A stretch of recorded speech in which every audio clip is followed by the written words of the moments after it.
बिस्मिल्लाहिर्रहमानिर्रहीम। अस्सलामुअलैकुम। उम्मीद करती हूँ सब अपने ईमान के साथ खैरियत से होंगे।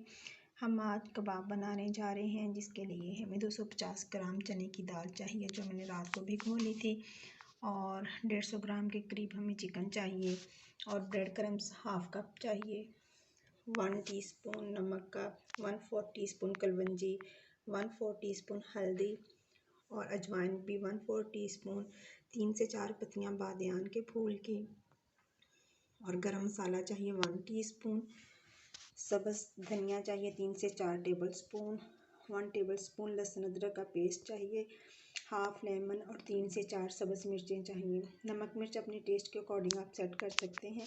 इन सब चीज़ों को हम देगची में डालकर बॉईल करेंगे। सारी चीज़ें ऐड करने के बाद हम पानी डालेंगे। पानी इतना होना चाहिए कि दाल के ऊपर ऊपर हो, और अब हम इसको लो फ्लेम पर 20 से 25 मिनट के लिए कुक करेंगे। दाल और चिकन गल चुका है। अब हम इसको ठंडा करेंगे और मिक्सी में या चॉपर में हम इसको पीस लेंगे। अब हम इसमें सब्ज़ धनिया ऐड करेंगे और ब्रेड क्रम्स ऐड करेंगे।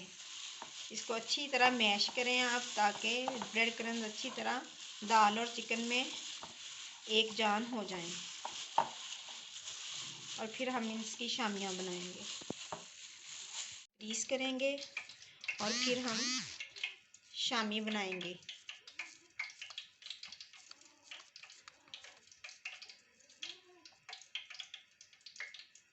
ऐसे हम इसको शामी की शेप देकर रख लेंगे। अब हम शामियों को फ्राई करेंगे। सबसे पहले हम अंडे में कोट करेंगे,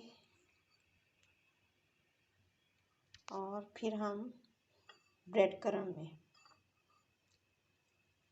इसको अच्छी तरह दबाकर कोट कर लें, और फिर हम इसको फ्राई करेंगे। मैं सारी शामियों को कोट कर लूँ, फिर हम फ्राई करते हैं। ऑयल गर्म हो चुका है। अब हम इसमें शामियाँ रखेंगे, करेंगे।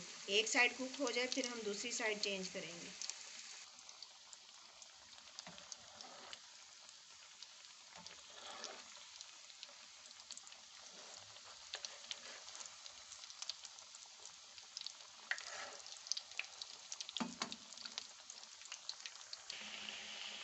शामियाँ फ्राई हो चुकी हैं। अब हम इनको निकालेंगे और डिश आउट करेंगे। अल्हम्दुलिल्लाह हमारी शामियाँ तैयार हैं। आप इसको केचप के साथ खाएं, मायोनीज़ के साथ खाएं, रायते के साथ खाएं, सबके साथ बहुत मज़े की लगती है। आप मेरी रेसिपी को फॉलो करें, फीडबैक दें। जज़ाकल्लाहु खैरन कसीरा।